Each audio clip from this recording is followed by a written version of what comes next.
Hello दोस्तों, स्वागत है आपके अपने यूट्यूब चैनल लेट्स स्टडी पे। तो फ्रेंड्स, हमारा आज का टॉपिक है digestion of proteins.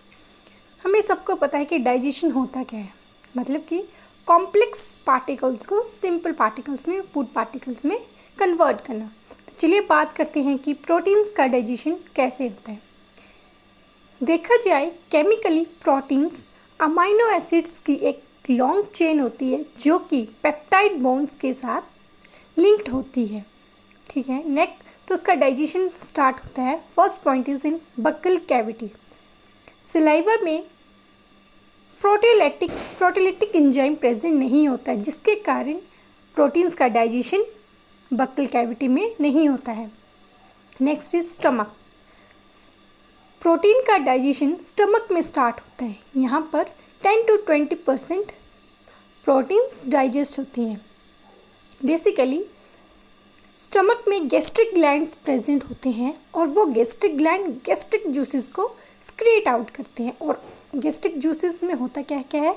Mucus, HCl और दो प्रोएंजाइम्स, प्रोएरानिन एंड पेप्सिनोजन। तो हमारे स्टमक में फूड आया और वो फूड इन गैस्ट्रिक जूसेस के साथ मिक्स हो गया। कौन कौन से गैस्ट्रिक जूसेस? म्यूकस, HCl, इनके साथ फूड मिक्स हो गया। तो चलिए पहले हम बात करते हैं कि पेप्सिनोजन का क्या रोल है प्रोटीन्स की डाइजेशन में। तो पेप्सिनोजन एक प्रो एंजाइम यानी कि ये एक इनएक्टिव एंजाइम है जिसको कि पेप्टिक सेल्स के द्वारा स्क्रीट आउट किया जाता है। इसका काम होता है कि प्रोटीन्स की डाइजेशन करना। बेसिकली होता क्या है कि फूड हमारे स्टमक में पहुंचा और पेप्सिनोजन कैसे एंजाइम है? ये एक इनएक्टिव एंजाइम है। तो इस इनएक्टिव एंजाइम के ऊपर एक्ट करता है HCl और HCl पेप्सिनोजन को कन्वर्ट कर देता है पेप्सिन। अब फूड हमारे स्टमक में है, ठीक है, तो पेप्सिन क्या करेगा? उस प्रोटीन्स को तोड़ देगा पेप्टोन्स और प्रोटीएसेस में। मतलब बेसिकली हुआ ऐसे कि प्रोटीन्स क्या है जो हमने खाया है, प्रोटीनियस डाइट जो ली है हमने, वो हमारे फूड में आई, स्टमक में आई और स्टमक में आई और वो फूड गैस्ट्रिक जूसेस के साथ मिक्स हो गया। मिक्स होने के बाद क्या हुआ कि जो पेप्सिनोजन है वो इनएक्टिव एंजाइम था, इसको एक्टिवेट किया HCl के द्वारा, जो कि पेप्सिन में कन्वर्ट हो गया।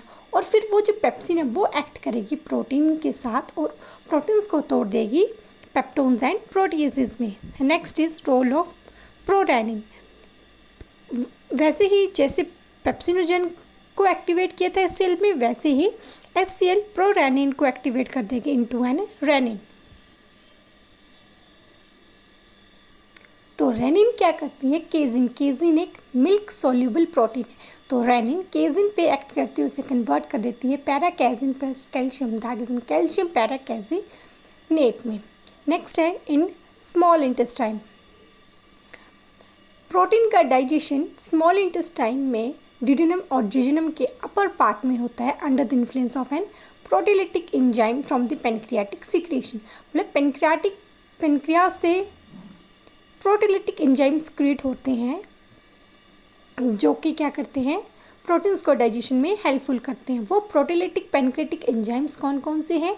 That is the trypsin, chymotrypsin, carboxypeptidase and the elastase. तो ट्रिप्सिनोजन एक इनएक्टिव एंजाइम है, तो इसको एक्टिवेट करता है एंटेरोकाइनेज एंजाइम। ट्रिप्सिनोजन के ऊपर एक्ट करेगा और किसमें वो एक्टिवेट हो जाएगा? Into the trypsin. तो ट्रिप्सिन क्या करेगा? ट्रिप्सिन प्रोटीन के ऊपर एक्ट करेगा और क्या फॉर्म कर देगा? पॉलीपेप्टाइड्स और peptones. Next is an chymotrypsinogen. तो काइमोट्रिप्सिनोजन भी एक इनएक्टिव है, तो ट्रिप्सिन क्या करेगा? काइमोट्रिप्सिनोजन पर एक्ट करेगा और इसको एक्टिवेट कर देगा इनटू द कीमोट्रिप्सिन में। नेक्स्ट वैसे ही ट्रिप्सिन एक्ट करेगा प्रोकार्बोक्सीपेप्टाइडेज में और उसे कन्वर्ट कर देगा कार्बोक्सीपेप्टाइडेज। और ये कार्बोक्सीपेप्टाइडेज पॉलीपेप्टाइड के कार्बोक्सिल टर्मिनल पे एक्ट करेगा और ये प्रोटीन्स को कन्वर्ट कर देगा into the peptides. Next is proelastase. ये भी इनएक्टिव है, तो ट्रिप्सिन आया, इसने इसको एक्टिवेट कर दिया इनटू द इलास्टेज में। और इलास्टेज जो ब्रेक करेगा किसे, इलास्टिक फाइबर्स ऑफ मीट, यानी कि इसमें हुआ क्या, प्रोटीन्स को किस में तोड़ दिया, पेप्टाइड्स में तोड़ दिया गया। नेक्स्ट इज, अब फाइनल जो इसके डाइजेशन है वो स्मॉल इंटेस्टाइन के ब्रश बॉर्डर लाइनिंग में होती है। यहाँ पे दो एंजाइम्स प्रेजेंट होते हैं, that is an aminopeptidase and the polypeptidase. तो अमाइनोपेप्टाइडेज क्या करेगा, अटैक करेगा ऑन द टर्मिनल ग्रुप, और ये क्या करेगा, ट्राईपेप्टाइड्स प्लस डाईपेप्टाइड्स, मतलब पेप्टाइड्स को कन्वर्ट कर देगा किसमें, अमाइनो एसिड्स में। और डाईपेप्टाइडेज क्या करेगा, ये एंजाइम डाईपेप्टाइड को के बॉन्ड को क्लीव करेगा इनटू द अमाइनो एसिड्स, यानी कि अब प्रोटीन्स आई, वो जो प्रोटीन्स थी वो पेप्टाइड्स में कन्वर्ट हो गए, और वो जो पेप्टाइड्स वो फाइनली वो टूट जाते हैं इनटू द अमाइनो एसिड्स। इस तरह हमारे प्रोटीन्स का डाइजेशन होता है। यहाँ पे small intestine brush border line में कितना परसेंट डाइजेशन होता है, 90% ऑफ इन प्रोटीन्स का डाइजेशन होता है। अब बात की जाती है कि प्रोटीन्स तो डाइजेस्ट होगी, पर उन्हें एब्जॉर्ब भी तो होना है, एब्जॉर्प्शन प्रोटीन्स का भी तो होना ज़रूरी है, कि कैसे हमारे ल्यूमन से अमाइनो एसिड सेल से बॉडी के ब्लड में जाएगी, यानी कि ल्यूमन में जो हमारा अमाइनो एसिड बना है, जो कि प्रोटीन्स को डाइजेस्ट होकर अमाइनो एसिड बना है, अब ये अमाइनो एसिड का एब्जॉर्प्शन होना है इनटू द ब्लड में। तो चलिए शुरू करते हैं कि कैसे अब प्रोटीन्स का एब्जॉर्प्शन होगा। बेसिकली प्रोटीन्स किसके फॉर्म में डाइजेस्ट हुई है, ट्राईपेप्टाइड्स, डाईपेप्टाइड्स और अमाइनो एसिड्स के फॉर्म में।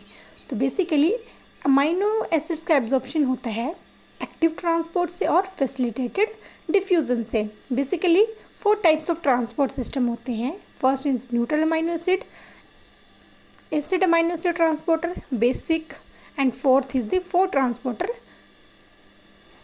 सिस्टम। तो न्यूट्रल अमाइनो एसिड ये किसको ट्रांसपोर्ट करती हैं, किसकी एब्जॉर्प्शन करती हैं, glycine, alanine and the leucine, और एसिडिक आती है aspartic and the glutamic acid, and the basic आती है cysteine, lysine and the arginine, and fourth one जो किसका करता है, proline and the hydroxy proline. Basically अब देखा जा रहा है कि अमाइनो एसिड्स का कैसे ह्यूमन से ब्लड में ट्रांसपोर्ट हो रहा है। तो बेसिकली वो होता है सोडियम को ट्रांसपोर्ट मैकेनिज्म के ज़रिए। चलिए देखते हैं कैसे होता। यूँ है कि अब ह्यूमन में अमाइनो एसिड्स है, इसे पहुंचना है ब्लड में अमाइनो एसिड्स को एब्जॉर्ब होना है, ठीक है। तो यहाँ पे सोडियम की अमाउंट ज़्यादा थी, यहाँ पे सोडियम का अमाउंट ज़्यादा है ल्यूमन में, सोडियम का अमाउंट ल्यूमन में ज़्यादा है। तो अमाइनो एसिड और सोडियम ल्यूमन से ट्रांसपोर्ट होके अंदर सेल में जाएगी। सेल में अब सोडियम की यहाँ पे क्या हुआ कि सोडियम का अमाउंट ज़्यादा होगा, उसकी कंसंट्रेशन ज़्यादा होगी। तो क्या होगा, तो यहाँ पे लगा होता है एक sodium potassium pump. Sodium potassium pump के ज़रिए सोडियम बाहर जाएगा और पोटाशियम अंदर आ जाएगा, और जिसके वजह से क्या होगा कि अमाइनो एसिड्स भी अलोंग विद इट वो भी ब्लड में ट्रांसपोर्ट हो जाएंगी। और कुछ अमाइनो एसिड जो था उनका एब्जॉर्प्शन फैसिलिटेटेड डिफ्यूज़न के ज़रिए होता है, जैसे डाईपेप्टाइड्स और ट्राईपेप्टाइड्स होता है क्या है, इसमें बस वो जैसे अमाइनो एसिड्स का एब्जॉर्प्शन सेम वैसे होता है, बट यहाँ पे क्या अलग होता है, हाइड्रोजन सिम्पोर्ट के ज़रिए अंदर जाएगी और ब्लड में एब्जॉर्ब हो जाएंगी। That's all for today friends. चलिए अब हम मिलेंगे नेक्स्ट वीडियो में, तब तक प्लीज़ वीडियो को लाइक करें, शेयर करें और सब्सक्राइब करें।